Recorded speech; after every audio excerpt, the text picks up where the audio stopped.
Welcome to the Daily Insider here on VegasInsider.com. I am Kevin Rogers, and today is Monday, September 27th, 2021. So week 3 of the NFL almost wrapped up as the Eagles and Cowboys play tonight down in Arlington, and the Cowboys a 3.5-point favorite in that game. And lots to review from week 3 in the NFL. We'll be talking with Dave Sharapan in just a few minutes, as he joins us every Monday here on the Daily Insider. First, we do want to tell you about WynnBET, and we talked about them for the last week or so, and very happy to have them on and talk about what WynnBET and that sports app can do. Now, WynnBET, of course, tied in with the Wynn Casino and Resort out in Las Vegas, and you can get a $1,000 risk-free bet when you download the WynnBET mobile sportsbook. Risk-free first bet, $1,000.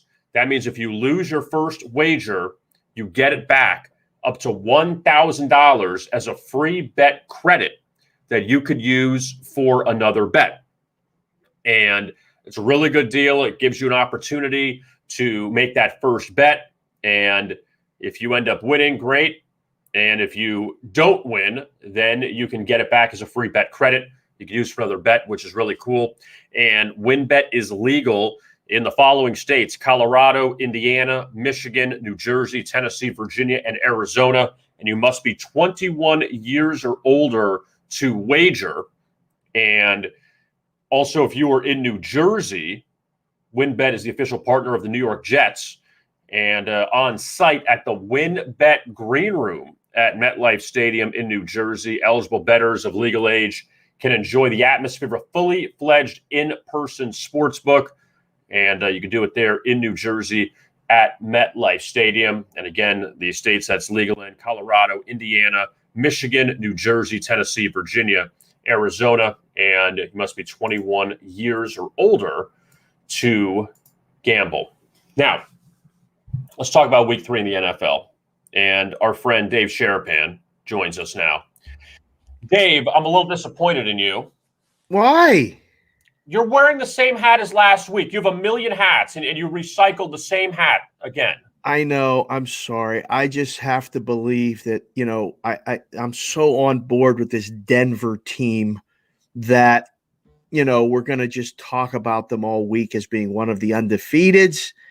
And I don't know. I apologize. I can't wear a Raider hat, Kevin. I just can't do it. Had the Dolphins won, I had it all teed up to kind of go Dolphin. I got a little Dolphin thing working, but can't wear the Tampa hat today because, they lost. We're going to talk about them all week and Brady's return to New England. So I'm sorry. I'll ramp up my game. I'll be better next week. I just see you all the time on these other shows, and you're all over the place with hats. You have a great collection, and then I just see you coming back here with us with the Tom Jackson, Ricky Nattiel hat. Yeah, it's not personal. It has been noted that I wore this hat last week. I will not repeat a hat unless somehow Pittsburgh turns it around and I can wear the Steelers stuff again. But I don't think I can worry about that for a few weeks at least. Now, okay, it's a good transition. Let's go into that. I'm sorry I got to go to this one, but what's going on with Ben? What's going on with the Steelers? Couldn't get the offense going. Joe Burrow hadn't won a road game in his career before yesterday, and the Bengals took care of business. Really good win for them on the road against the Steelers. Yeah, I think I found out a little bit about both teams, right? I mean, we knew this was happening in Pittsburgh, Kevin. This is not. I mean, Ben didn't just turn 39 and get old. It's been happening, and the more he gets hit, the more evident it is. But the Bengals were physical. The Bengals looked faster. The Bengals looked like they had the game plan down better, and was going to happen at least at some point this season where the Bengals and Joe Burrow won a road game. Just so happens it was in Pittsburgh, and for the first time in like a decade, maybe 15 years, the Bengals win in Pittsburgh. I think Pittsburgh's in trouble. I was looking at a couple books today that still have season wins up, adjusted season wins. It's six. would be the first time having a losing record under Tomlin. I think it's happening for sure. I mean, how are they going to beat Cleveland? How are they going to beat Baltimore? Not in this situation.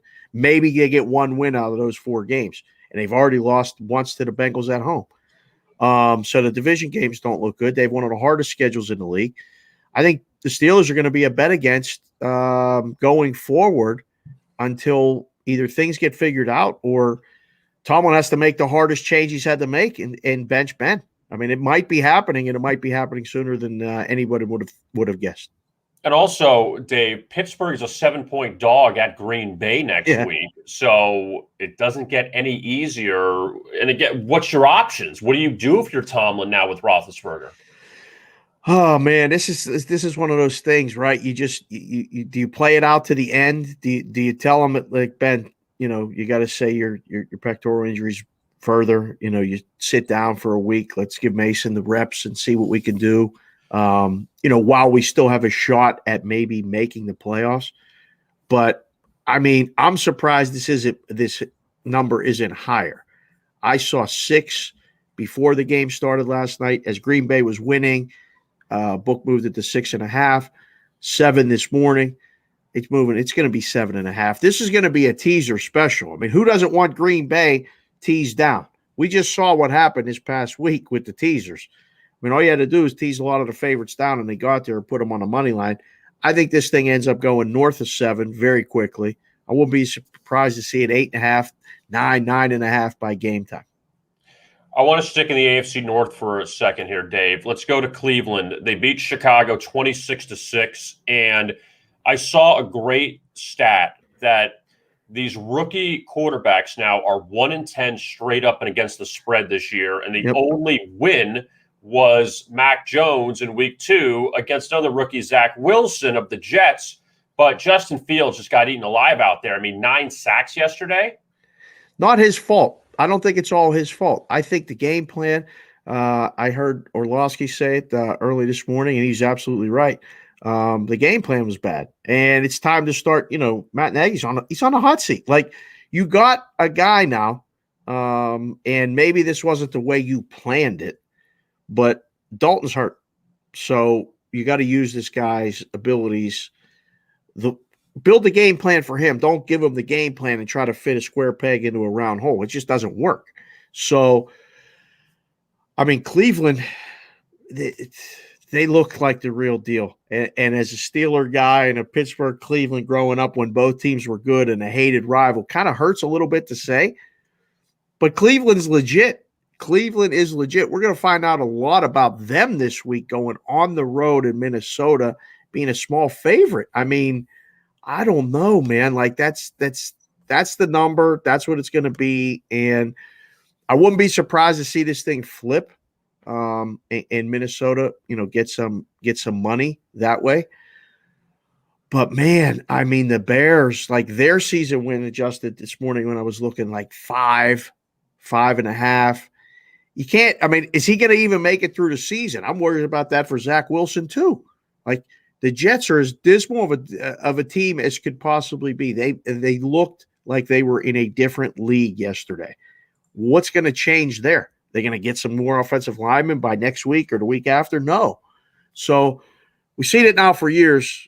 You got to have interior line play dictates how you do successful in football. That's where it starts. You have to have everything else, obviously, in a quarterback top of the list. But, man, Chicago, they're wasting his defense, man. The defense is good. The offense is terrible.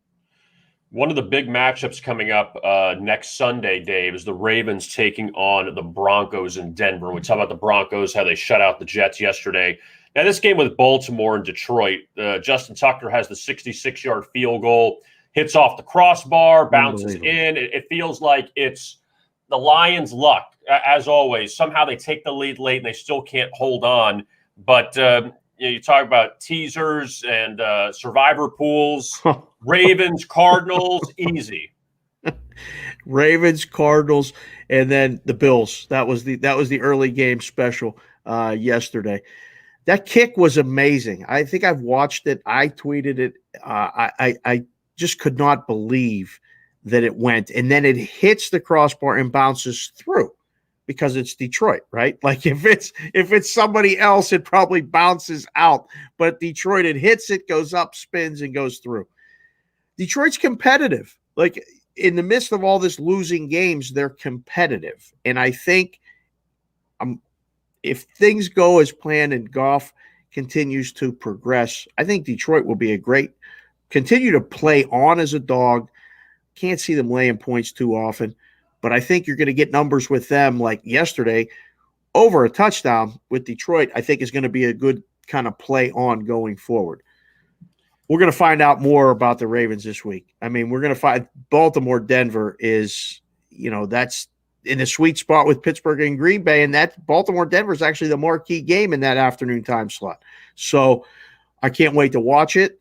Not surprised that the look-ahead line had Baltimore favored on top, and immediately it's now Denver favored on the bottom, flipped from 1.5 on top to 1.5 on the bottom. Totally normal. We saw it with Tampa and the Rams in that showcase game yesterday. I can't wait to watch it. I don't know how Baltimore continues to do it, but it's obviously coaching, Lamar, and the leg. A 66-yard field goal, incredible.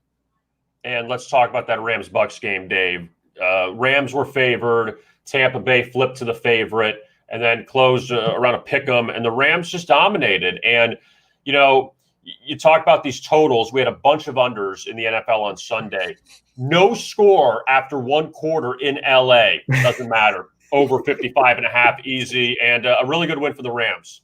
How does that total get there? That one looked like the most dead under. Like you said, it was 0-0. The in-game total, I think, went down to like low 40s, mid 40s, somewhere in that neighborhood, 44, 43.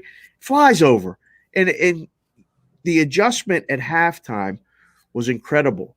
And the story, a couple stories that I take from this one, how good are the Rams? The Rams are really good.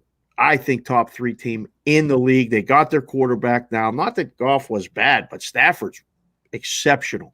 And he's got, everything working with the receivers. You can see the magic there. I don't even think they try to disguise it too much that they don't really run the ball. Oh, yeah. And then, by the way, you put them on the other side of the line. They got a nasty defense. I mean, really elite defense in the NFL, which, you go through the games, there ain't that many elite defenses in the NFL. So I was thoroughly impressed again with the Rams. I thought they were going to win the game all week. And then to see that adjustment at halftime, McVay has never lost a game with the Rams when they're leading at halftime. You want to talk about a halftime bet? Like, I saw that again. I was reminded of it. You see the line. It looks like, Tampa -3. They're down 7. Well, of course they're going to lose the game by 4. Oh, how is that not a bet? It looks so easy until it's not. And the Rams continue 40-0 under McVay. When leading at halftime, they win the game. Now, I want to go to the other LA team, Dave, and the Chargers. A really impressive win at Arrowhead. They beat the Chiefs 30-24. I always get this feeling in the NFL, Dave, that I think besides Tom Brady, I feel like the windows close very fast on these teams. And you hate to say it. It's been 2 years already going to the Super Bowl for Patrick Mahomes and the Chiefs. And yes, it's still early. They're 1-2. But, man, it feels like that window is slowly closing with the way things are going in the more competitive AFC West. Now Justin Herbert has a couple road wins. They lose a close game to Dallas last week. Kansas City's got a little bit of looking in the mirror to do right now at 1-2. Without a doubt. Down 1-2 with both teams 3-0, Raiders and the Broncos, but they haven't played them yet, so no need to panic there. I think where you need to panic if you're Kansas City or you have a division future or something like that is defense. The defense has been a question, and he's been able to outgun the other teams. And now those tip passes are falling into the other team's hands. They're turning the ball over. Yesterday was the first time that Tom Brady and Patrick Mahomes lost the game on the same day. Happened 31 times. I got that one from SportsCenter this morning from the Cole Briscoe. I heard it, and I was like, that's the first time that's happened. I don't think it'll be the last, the way Kansas City's playing. I think it's going to happen again. Until Kansas City figures out a way, one, they got to keep Mahomes protected a little better. How can they do that? They have to run the ball. They're not really running the ball with much success. And two, man, they got to get that defense off the field. Like before it was, they got down or they scored too fast and the defense was tired. I don't know how tired they were yesterday, but Herbert looked great. The Chargers looked like they are going to be a viable candidate to win the division and make the playoffs. Now, the other game we mentioned earlier, so we talked about the Packers and the Steelers, Dave, coming up this week. But great win for Aaron Rodgers on the road against the 49ers last night. They were leading the whole game. San Francisco comes back, takes the lead, and then all of a sudden Green Bay goes down, kicks the game-winning field goal. Look, I mean, Aaron Rodgers was left for dead after 1 week, and now all of a sudden the Packers are 2-1. Yeah, I think we can pump the brakes on Aaron Rodgers and his last dance, his lack of care, Aaron Rodgers is a stud. I mean, he's a dude, and the Packers really impressed me. But both teams impressed me. It was a really good football game, I thought, other than the officiating. I thought the officiating again had a bad night. Starting to see a flag almost every play as it gets later. Reminded me of I was watching an NBA game where it was just back and forth and whoever, got a call here, got a call there. And then when San Francisco scored, the first thing I looked at was the clock. I said 37 seconds, no timeouts left. They left too much time. He's going to have a shot. And that's what happened. So, oh, man, I don't know. I feel like if you're San Francisco, you left one on the table there. You left a win. And now you get a home game against Seattle, who went to Minnesota and got punched in the mouth. So now you get Seattle off a loss. You're off a loss. You're home. It's a short number. That's going to be another game. I mean, the afternoon games next week or this week are incredible between Arizona and the Rams, Seattle, San Francisco, Baltimore, Denver. And then, I mean, the odd one out is Pittsburgh, Green Bay, because Pittsburgh's not carrying the weight. Now, Dave, this week we've seen the under go 11-4. Yeah. And I know it's always feels like, don't shoot yourself in the foot by taking unders, but some of those weren't even close yesterday. It's not like you have, and we talk about the Rams, Buccaneers that barely went over, should have stayed under. Chargers Chiefs was scoreless after one. Are we starting to see a trend now where we're going to get a little more defensive football, or you think this was kind of a 1 week thing? Well, I think it was a little bit of a trend. You saw it a little bit more in week 2, and then they carried over to week 3. I don't think we can jump to make a generalization yet, K-Raj, but I think the game has changed. There's no running the ball. So there's so many, just pass, spread offenses.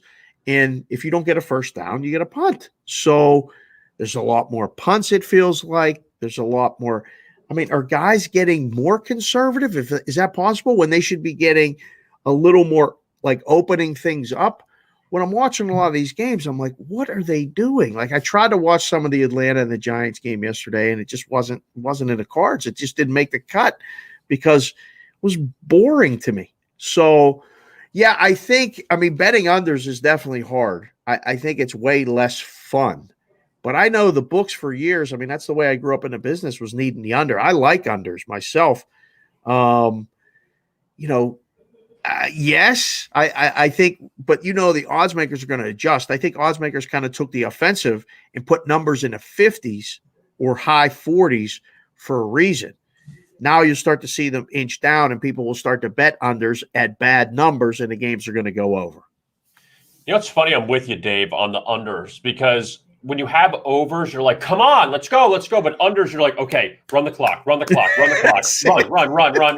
Keep it going. And then and same thing in baseball, where get outs. Just it's which is first. Get the outs. Was it 54 outs, or get the runs? Come on, right. Just keep accumulating those outs. That's it. When watching an under in baseball, I think, is a little more fun because you're watching good pitching, you're watching good defense, and it's a game. Who wants to watch a football game that finishes 17-14? I mean, it's tough. But, I grew up watching great defensive teams in Pittsburgh, and it was always all about defense. And even, now, even when I coach the kids in softball, so I'm always preaching defense, because it keeps you in games. Think about the NHL. The NHL changed in the mid-90s and went from, a highly open offensive league to let's do the trap. Let's keep and it evened the playing field. So I think what you're seeing is teams that don't have the same level of talent in the NFL are trying to slow the game down, control the clock, keep the other team off the field. You would think with running the ball, but it's bubble screen, bubble screen, bubble screen. It's screen pass. It's nobody hands the ball off. Nobody wants to get 4 yards, and then 3 running the ball and keeping the clock moving. So it's a different way to get to the under, but it's absolutely the way it's happening right now. Let's look at tonight's game, Dave, and the Cowboys hosting the Eagles in Dallas. First time the Cowboys are a favorite this season. They actually are 2-0 against the spread. Both covers coming as a dog, both on the road. Now Dallas returns home. Dak didn't play in the 2 games against Philadelphia last year. And what's interesting is in the game in Dallas, the Eagles were a 3-point favorite with Jalen Hurts starting. Now Hurts is a short underdog. Eagles hung at against San Francisco at home last week, but ended up losing. What do you think about tonight's game? So I think there's a good two-way action on this game. There's a lot of people that I respect on both sides of the game.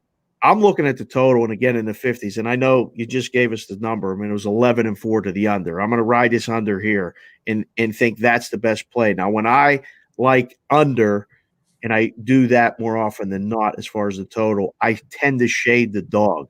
So I would take the 3.5 before I would lay the 3.5. But again, I flip-flopped on that yesterday and was on the Niners, thinking that it was a public dog in Green Bay and that, this was going to be the game that Green Bay, maybe the wheels came off a little bit and then they would get healthy against Pittsburgh. And you always got to kind of look ahead. So I think I'm leaning Philadelphia plus the points, but I really like the under. I just think it's a more defensive game, and saying under with Dallas is, I think, pretty contrarian because they do have a talented offense. Their game against the Chargers told me more about them than the game against the Buccaneers.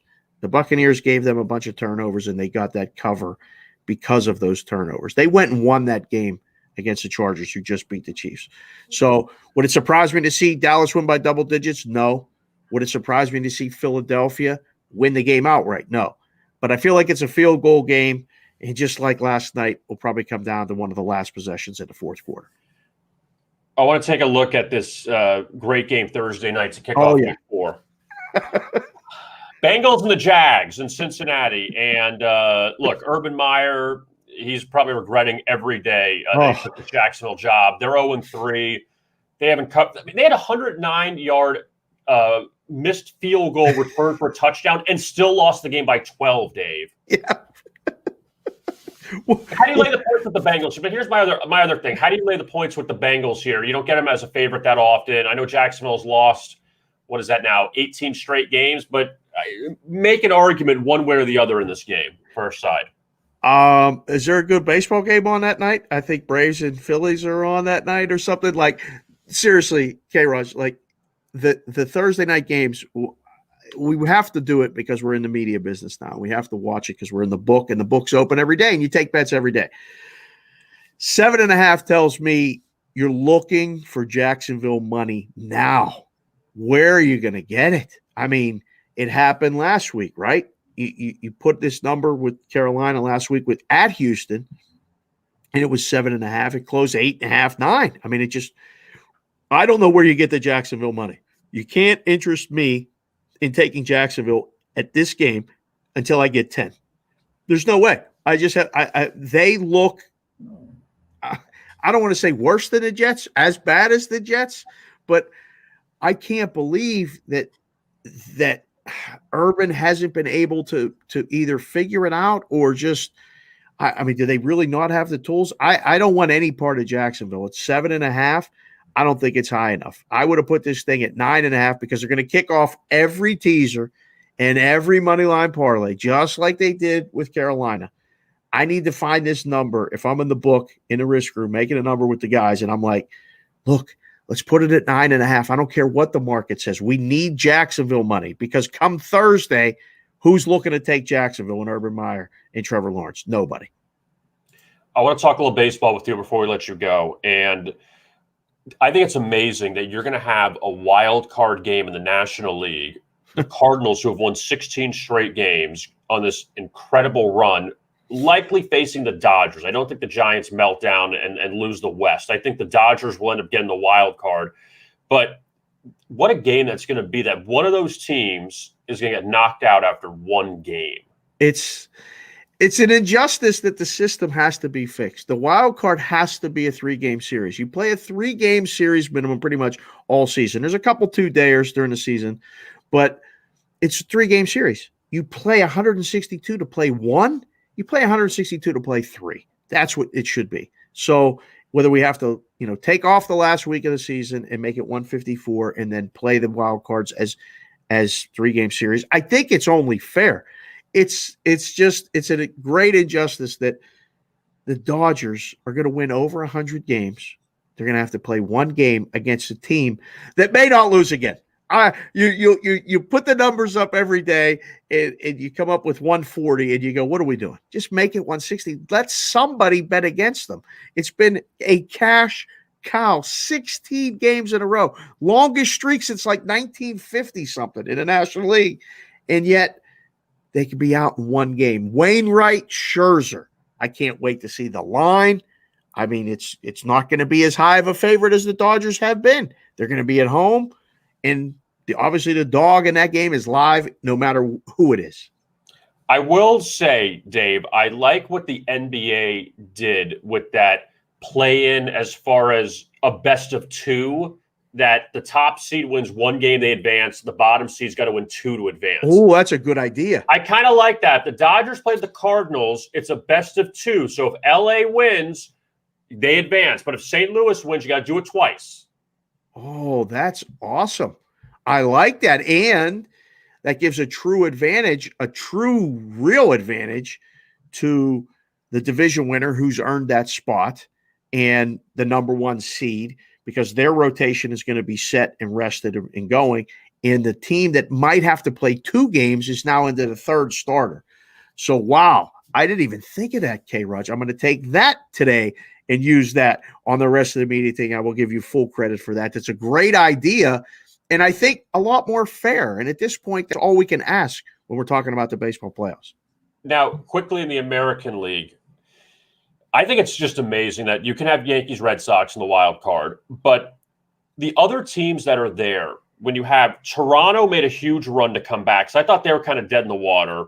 Seattle, San Francisco's grabbed all the headlines this year. Seattle's been unbelievable with what they've done. They've beaten Oakland 9 straight times. Unbelievable. And Oakland, who normally goes on these runs, that they went ice cold at the wrong time, and they just swept Houston this past weekend.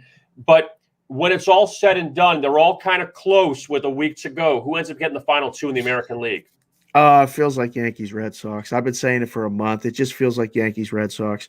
I was hoping that it was at Fenway, just to see, Sale and Cole at Fenway. We're going to have – can you imagine how good the wild card games are going to be if we get that? I mean, even if Toronto gets in, I think it's one of those 3. Seattle just feels like – they have to win every game because they don't play each other. Like they're playing the West teams. So I think Seattle's got the hardest road to get there, and they have to jump all 3, which, again, I don't think any of those Eastern teams sweep each other.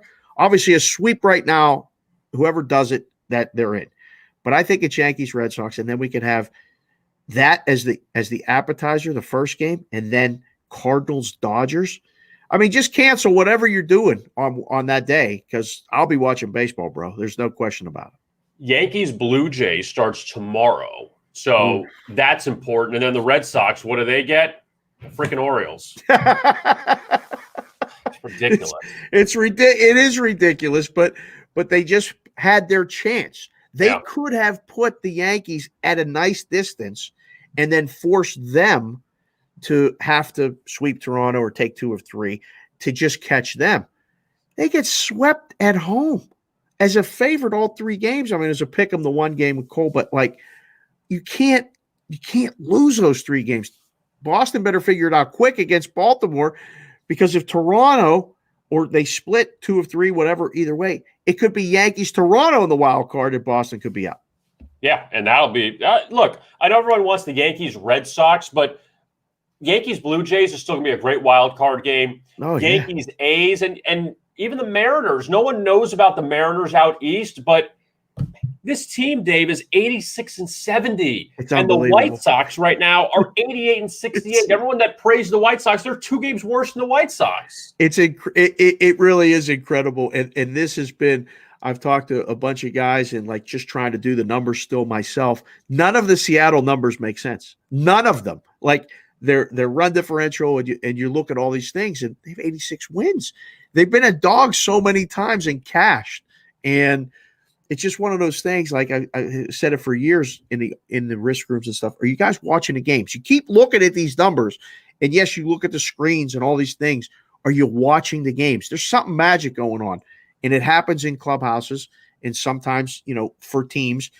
You can't explain it, but it's happening in Seattle. It would be a tremendous baseball story if the Mariners get that other wild card spot. Look, if you love baseball, this is a great week and a great month coming up, and these playoffs are going to be very, very interesting. Dave Sharapan, you could find him on Twitter at Sportsbook Consigliere. You see it there on the screen, Sports BKCONSIG, and Dave joins us every Monday here on the Daily Insider Recap the weekend. Dave, thank you so much, and we will talk to you again next week. See you, K-Raj.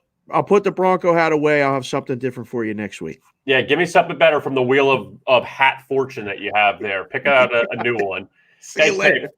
All right, there is Dave Sharapan joining us, and Dave, always great insight, and also with Dave, him being a former odds maker, just he's been around this game for so long that always like his opinions on what's going on, and especially that Jacksonville-Cincinnati game coming up on Thursday night, and we understand that the NFL for like that week 2 to week 6 stretch, that those Thursday night games are kind of garbage. We know that. And you had Carolina, Houston last week.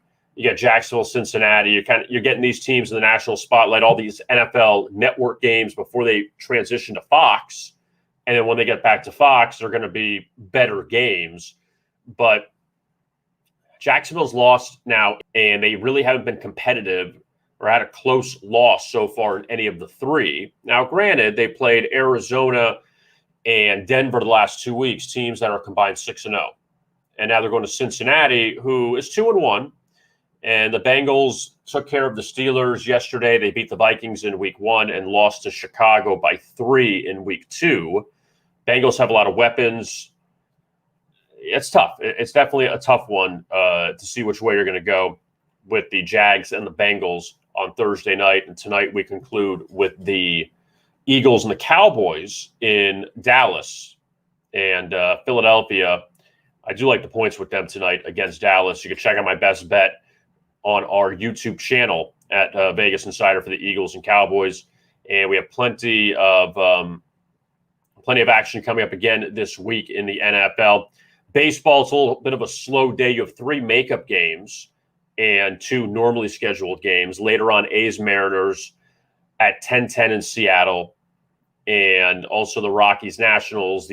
Those teams are out of it. They play at Coors Field. And you have 3 afternoon games. Pirates Reds at 1:10 in Cincinnati. Royals Indians at 1:10 in Cleveland. And the White Sox and Tigers at 1:10 in Detroit. So all 3 of those makeup games from rainouts last week, and just trying to squeeze them in now. And it's the final week of the regular season before we go to the playoffs next week. And look, we're going to assume it's going to be Dodgers, Cardinals, not wild card, unless LA can catch San Francisco and pass them for the NOS title. The Cardinals are up 6 games on the Reds and the Phillies. Phillies still have a shot to win the East. So the Phillies actually, their goal is to win the division, not get the wild card. But for St. Louis to win 16 straight games is pretty incredible. All right, want to tell you again before we get out of here about WynnBET. And WynnBET, you can download the app on iOS and Android. And with WynnBET, you get the $1,000 risk-free first bet. That means if you lose your first wager, you get it back up to $1,000 as a free bet credit. that you can use for another bet. And WynnBET is legal in Colorado, Indiana, Michigan, New Jersey, Tennessee, Virginia, and Arizona. Must be 21 years or older to wager. And WynnBET, you can download the app today. The WynnBET sportsbook from the Wynn Casino out in Las Vegas, and always, a fun time when you go out to the Wynn Casino. Now you have the app in your hand on your phone in those states where it is legal. So that is something that we enjoy talking about with the WynnBET app, and you can check it out and download it today on iOS or on Android. My thanks to Dave Sharapan for joining me here on today's edition of the Daily Insider. And we'll be back with you coming up Wednesday. We won't be with you tomorrow, but we'll be back with you on Wednesday for the next edition of the Daily Insider at noon. I am Kevin Rogers. Thank you so much for tuning in to today's edition of the Daily Insider. And as always, best of luck with your bets.